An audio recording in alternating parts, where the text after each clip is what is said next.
peut-être ça nous oblige à un moment, après dans les discussions, de nous poser certaines questions qui nous sortent un peu de j'aime, j'aime pas, je suis d'accord, je suis pas d'accord. En fait, on peut y réfléchir. L'idée, c'est pas d'être d'accord ou pas, mais c'est de se dire qu'elles fassent leur chemin.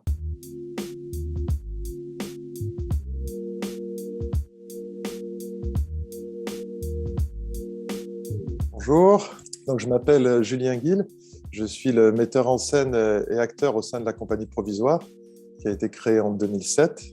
On va rentrer dans la 15e année de la compagnie et depuis sa création, on fait ce qu'on appelle du théâtre enragé, c'est-à-dire un théâtre qui s'est désencombré de de toutes les contraintes techniques pour vraiment renforcer le lien qui se tisse entre l'acteur, le texte, l'imaginaire de l'acteur et l'imaginaire du spectateur.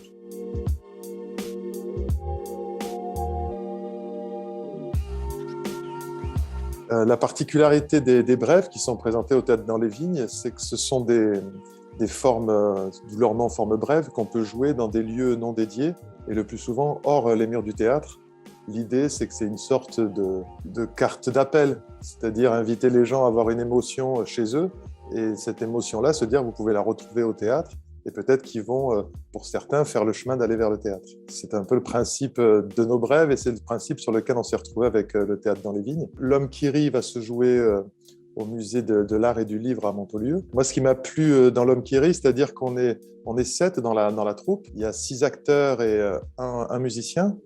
Et en fait, j'ai proposé à chacun de s'emparer d'un roman de Victor Hugo et de choisir dans ce roman une scène qui l'avait marqué profondément. Et en fait, moi, L'Homme qui rit, c'est vraiment le discours.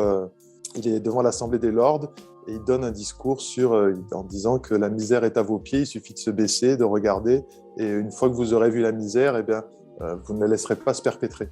Et ça, c'est le parcours de Hugo, c'est quand même un homme de droite qui, tout d'un coup, par le biais de l'humanité, parce qu'il voit la peine de mort, parce qu'il voit la misère, eh bien, il change de côté à l'Assemblée, il devient un homme de gauche, avec l'envie d'aller à l'encontre et à l'aide des autres.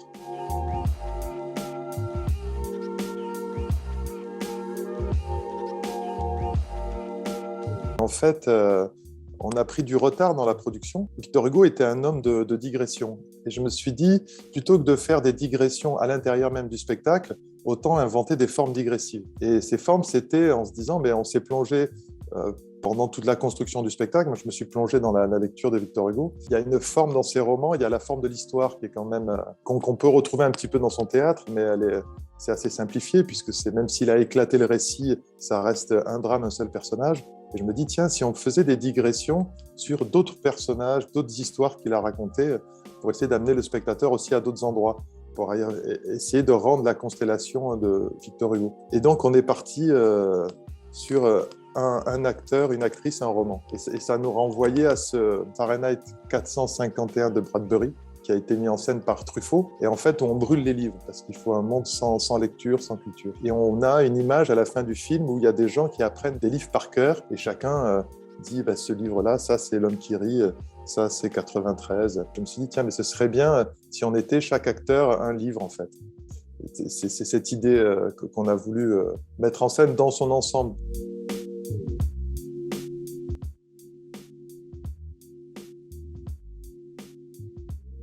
À l'époque, les hommes de lettres étaient au pouvoir, c'est-à-dire que Victor Hugo, il a été député, Chateaubriand a été député, il faisait société, à la fois il travaillait à la construction aussi de la société, à ce grand mouvement qu'est l'engagement politique. Quand on écoute un texte de Hugo, mais que ce soit les discours de l'Assemblée, que ce soit ses romans, on est toujours pris d'une fièvre d'engagement, on a envie de s'engager.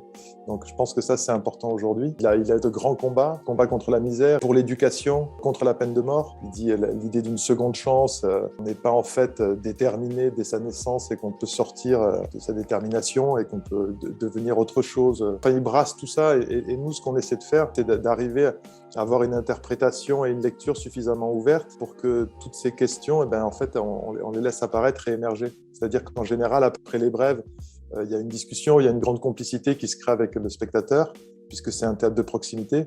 Donc après, on est à même quand même d'échanger un petit peu sur les grandes idées sur lesquelles il met une sorte d'un éclairage et il met la puissance de son verbe et puis de son imagination. Et en fait, je me dis qu'avec ces brèves, avec la force de ce qu'il véhicule, peut-être ça nous oblige à un moment, après dans les discussions, de nous poser certaines questions qui nous sortent un peu de j'aime, j'aime pas, je suis d'accord, je suis pas d'accord. En fait, on peut y réfléchir. L'idée, c'est pas d'être d'accord ou pas, mais c'est de se dire qu'elles fassent leur chemin. Je me dis, tiens, avec les brèves, c'est un peu ce qu'on essaie de faire, et surtout en ce moment où on a quelques mois avant de prendre des décisions importantes.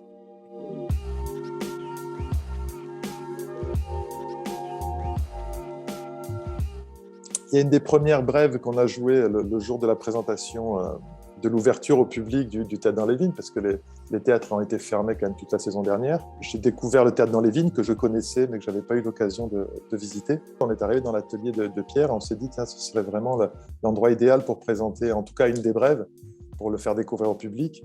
Et il y a quelque chose qui, dans le Théâtre dans les Vignes, en tout cas, moi, m'évoquait, et puis quand je l'ai vu, c'est l'artisanat. C'est un bâtiment qui a été aimé, qui est pensé par des gens de théâtre. Donc, il y a quelque chose qui est très pratique, on le sent.